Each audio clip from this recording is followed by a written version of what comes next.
Hallo al julle mooi mense, hoe gaan dit vandag met julle? Ek hoop julle almal het 'n fantastiese dag sover. My naam is Olga en welkom by my kanaal. Vandag is dit die 13de Januarie en ons gaan aangaan met Sarah Young se Jesus luister se daaglikse gewyde en kom ons spring in en kyk wat se verse ons sover vandag moet lees.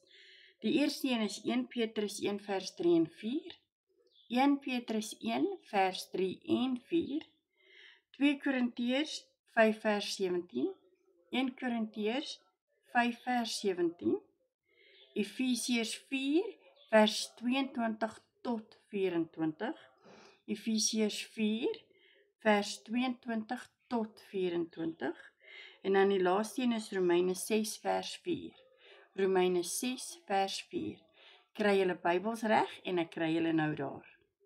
So 1 Petrus 1 sê vir ons, vers 3 sê, aan God die Vader van ons Here Jesus Christus kom al die lof toe. In sy groot ontferming het hy ons die nuwe lewe geskenk deur die opstanding van Jesus Christus uit die dood.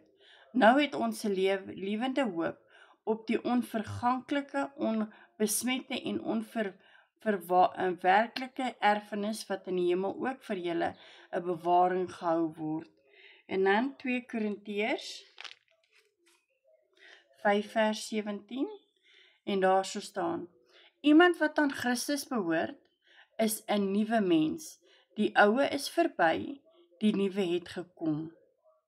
En dan is dit Efesiërs 4 vers 22 tot 24. Hou dan op om te lewe soos julle vroeër gelewe het. Breek met die ou sondige mense in julle wat deur sondige begeertes verteer word. Julle gees en gedagtes moet nuut word.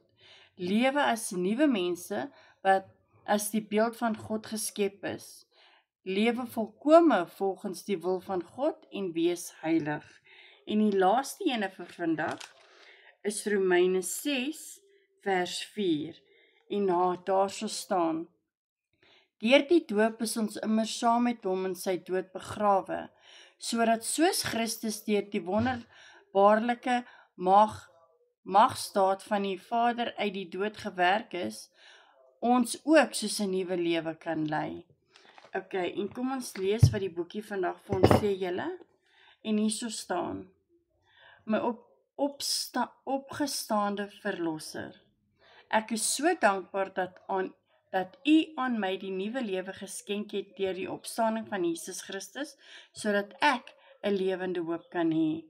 Daarby is ek 'n nuwe skepping, die ou dinge is verby, die nuwe is hier.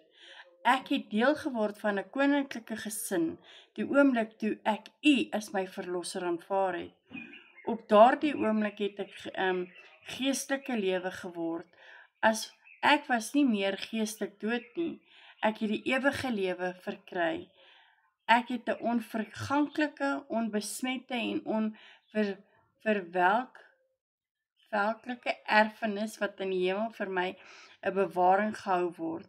Maar dit loop oor van die dankbaarheid vir hierdie heerlike erfenis wat vir my voorsien het. U het my gewys, al is ek 'n nuwe skepping, is my bekering maar net die begin van die werk waarmee U Gees in my lewe besig is. Ek moet in die aand van my denke vernuwe word en die nuwe mense so skoon klere aantrek, om toenamende heilig en regverdig te word. Hierdie moeitevolle, wonderlike lewenslange taak berei my voor om die ewigheid saam met U in die heerlikheid deur te bring. Help my asseblief om hierdie taak met moed en dankbaarheid te aanvaar, om wakker te word, op die uitkyk te wees vir al die wonderlike dinge wat U in my lewe wil doen. In U magnifieke naam Jesus. Amen. Julle mensies, weer eens wil ek net sê baie dankie dat julle hier was en jammer vir al die oepsies. Ek probeer my bes. Ek sukkel nog, soos julle kan sien, maar ek beloof met die hulp van die Here sal ek regkom. En weer eens wil ek net sê, help asseblief die kanaal groei met julle thumbs up en as julle nog nie subscribe het nie en julle hou van die daaglikse gewyde, druk asseblief die subscribe knoppie, dit sal baie waardeer word. En ek wil net vir julle almal laat weet, dat almal in die lewe het 'n bietjie liefde en Jesus nodig. Sien julle almal môre. Bye.